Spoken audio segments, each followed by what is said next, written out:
Tatil Ana YouTube kanalına hoş geldiniz. Yeni bir gezi videosuyla karşınızdayız. Bu videoda Kuzey Kıbrıs'ın popüler tatil yerlerinden biri olan Magosa'dayız. Gazi Mausa ya da Magosa olarak adlandırılan ilçe, liman kenti olma özelliğiyle öne çıkıyor. Tarih boyunca birçok medeniyete ev sahipliği yapan Magosa'da, ziyaret edilebilecek birçok tarihi yapı bulunuyor. Magosa, birçok güzel plajı barındırması sebebiyle özellikle yaz aylarında turistlerin akınına uğruyor.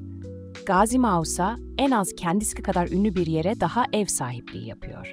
Geçmişte dünyaca ünlü tatil beldelerinden olan Maraş, günümüzde Kapalı Maraş adıyla turistleri ağırlıyor.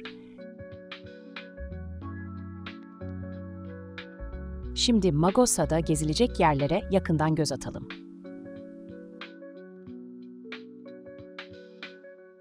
Magosa Suriçi tarihi yapıları, yeme içme mekanları ve birbirinden güzel sokaklarıyla şehrin turizm merkezidir. Gezi listesinin devamında yakından inceleyeceğimiz Lala Mustafa Paşa Camii, Venedik Sarayı, Namık Kemal Zindanı ve Otello Kalesi gibi birçok turistik nokta Suriçi'nde yer almaktadır. Salamis, Bronz Çağı'nda kurulmuş ve zamanında Kıbrıs'a başkentlik yapmış bir şehirdir. Salamis harabelerinde Forum, Roma Jimnastik Salonu, Roma Tiyatrosu, Pazar Yeri, Zeus Tapınağı ve Salamis krallarının mezarı bulunmaktadır. Bugün bile o zamanki şehrin ihtişamını bulabileceğiniz nadir antik şehirlerden biridir. Magosa'nın önemli noktalarından olan Maraş, bir zamanlar dünyanın en popüler turizm yerlerinden biriydi.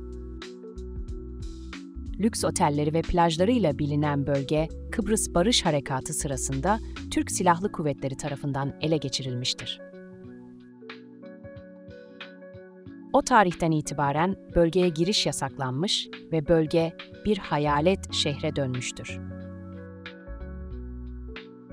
8 Ekim 2020 tarihinde ziyarete açılan Maraş'ta çevre düzenlemesi yapılmış ve binaların çökme riskinden dolayı güvenlik önlemleri alınmıştır.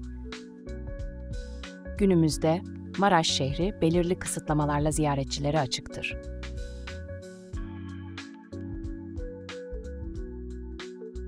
Namık Kemal, ünlü Vatan yahut Silistire oyunundan dolayı Magosa'ya sürgüne gönderilmiştir. Magosa'da 38 ay sürgünde yaşayan yazar, en iyi eserlerini burada yazmıştır. Namık Kemal Meydanı, Magosa'nın en turistik meydanıdır. Vatan şairi Namık Kemal'in Kıbrıs sürgününde kaldığı zindan, günümüzde Magosa şehir merkezinde ziyaret edilebilmektedir. Zindanın hemen üst tarafında ise Namık Kemal Müzesi yer almaktadır. Müzede şaire ait bazı eşyalar ve eserler sergilenmektedir. Genellikle Venedik Sarayı olarak bilinen Palazzo del Provveditore, Kıbrıs Lüzinyanlı Kralı tarafından inşa ettirilen ve Gazi Magusa'da bulunan bir kraliyet sarayıdır. Lefkoşa'dan sonra Lüzinyanlı kralların ikinci evi olarak kullandığı Magosa'da yer alan sarayın 1300 yılında inşa edildiği tahmin edilmektedir. Sarayın büyük bir kısmı tarih boyunca büyük zarar görürken az miktarda bir kalıntı günümüze ulaşabilmiştir. Eski adı Nikolas Katedrali olan Lala Mustafa Paşa Camisi de Namık Kemal Meydanı'nda bulunmaktadır. Lüzinyanlıların yaptığı bu yapı, Lefkoşa'daki Selimiye Camisi'nin aynısıdır ve dönemin en görkemli yapılarından biridir. Ayrıca caminin yanında 750 yıldan uzun süredir ayakta duran, adanın en eski ağaçlarından olan gümbez ağacı bulunmaktadır. Magosa'nın önemli tarihi yapılarından olan Otello Kalesi, 14. yüzyılda Lüzinyanlar tarafından şehrin limanını korumak amacıyla inşa edilmiştir. Yapıldığı dönemde etrafında derin çukurlarla çevrili olan kale, düşmanların bu hendekleri geçememesi sebebiyle uzun yıllar boyunca geçilmez kale olarak adlandırılmıştır. Otello Kalesi, 1492 yılında Venedikler tarafından bir topçu tabyasına dönüştürülmüştür. Osmanlı hakimiyetinde de çeşitli düzenlemeler yapılan kalenin şimdiki ismi İngiliz sömürgesi döneminden gelmektedir. Shakespeare'in ünlü Othello tragedyasının bir kısmı Kıbrıs'ta geçer ve tragedyanın baş kahramanı Othello adında bir faslıdır. Kaleye bu ismin verilmesinin nedeninin de bu eser ve eserin kahramanı olduğu sanılmaktadır. 1358 yılında Aziz Peter ve Aziz Paul anısına inşa edilen ve ikiz kilise olarak adlandırılan yapı, Magosa'daki önemli tarihi eserlerden biridir. Zengin bir tüccar tarafından inşa ettirilen kilise, Osmanlıların Kıbrıs'ı ele geçirmesinin ardından camiye çevrilmiştir. Osmanlı döneminde Sinan Paşa Camii adını alan yapının bir başka özelliği, avlusunda Osmanlı'nın Fransa Büyükelçiliğini yapan, devlet adamı 28 Çelebi'nin mezarının yer almasıdır. 1339 yılında Suriyeli bir tüccar tarafından Magosa'da yaşayan Suriyeliler için inşa ettirilen Nestoryen Kilisesi, şehirdeki tarihi yapılardan biridir. Kilisenin adada yaşayan Ortodoks Rumlara teslim edilmesiyle birlikte, adı sürgüncü Ayayorgi anlamına gelen Aios Gorgios Ksorinos olmuştur. Kiliseyle ilgili günümüze kadar ulaşan bir inanışa göre, bir kimsenin bu kilisenin döşemesinden bir miktar toprak veya toz alıp düşmanının evine bırakması halinde, söz konusu kişinin bir yıl içerisinde öleceğine veya adayı terk edeceğine inanılmaktadır.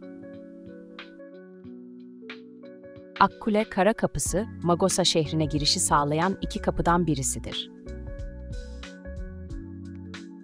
Şehrin güneybatısında yer alan ve orijinal ismi Ravelin olan bu yapı, Venediklilerin teslim bayrağını buraya çekmesinden dolayı Türkler tarafından Akkule olarak adlandırılmıştır. Günümüze kadar ihtişamını koruyan yapı, turistlerin uğrak noktalarından biri haline gelmiştir. Akkule'deki surların üzerinden Magosa şehrinin panoramik manzarasını görmek mümkündür. Magosa'nın en eski kiliselerinden olan Aziz George Latin Kilisesi, Othello Kalesi'ne yakın bir konumdadır. Kendine özgü sivri kemerli pencereleriyle günümüze kalıntıları ulaşan yapı, erken gotik mimarinin bir örneğidir. Yapım tarihine dair kesin bir bilgi bulunmayan kilisenin 13. yüzyılın son çeyreğinde inşa edildiği düşünülmektedir.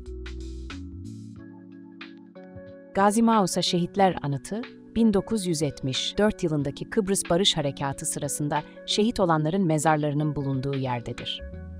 Şehitlikte yer alan kitabede, bu mezarlar asırlarca Türk olan Kıbrıs'ı, istilacılardan Kıbrıs Türk'ünü esaretten kurtarma mücadelesinde şehit olanlarındır, yazmaktadır. Magosa şehrini çevreleyen surlardan birinde yer alan ve orijinal adı Arsenal olan Canbulat Burcu'nun altında Canbulat Müzesi bulunmaktadır. Kilis Sancakbeyi Canbulat Bey, anlatılan kahramanlık öyküsüne göre Osmanlıların şehri Venediklilerden almak için verdiği savaşta Arsenal Burcu'nda yiğitçe şehit olmuştur. Fetihten sonra Canbulat Burcu adını alan yapı, Canbulat Bey'in mezarına da ev sahipliği yapmaktadır. Günümüzde müze olarak hizmet veren yapıda eski dönemlere ait silahlar, belgeler ve heykeller bulunmaktadır. 1979 yılında heykeltıraş Tankut Öktem tarafından yapılan Zafer Anıtı, şehrin simge yapılarından biridir. Toplam 32 figürün bulunduğu heykelde Atatürk, Rauf Denktaş, Fazıl Küçük ve Kıbrıs Barış Harekatı şehitleri yer almaktadır. Tatil Ana'yla bir gezi videosunun daha sonuna geldik. Daha fazla gezi içeriği için videoya like atmayı ve kanala abone olmayı unutmayın. Bir sonraki videoda görüşmek üzere.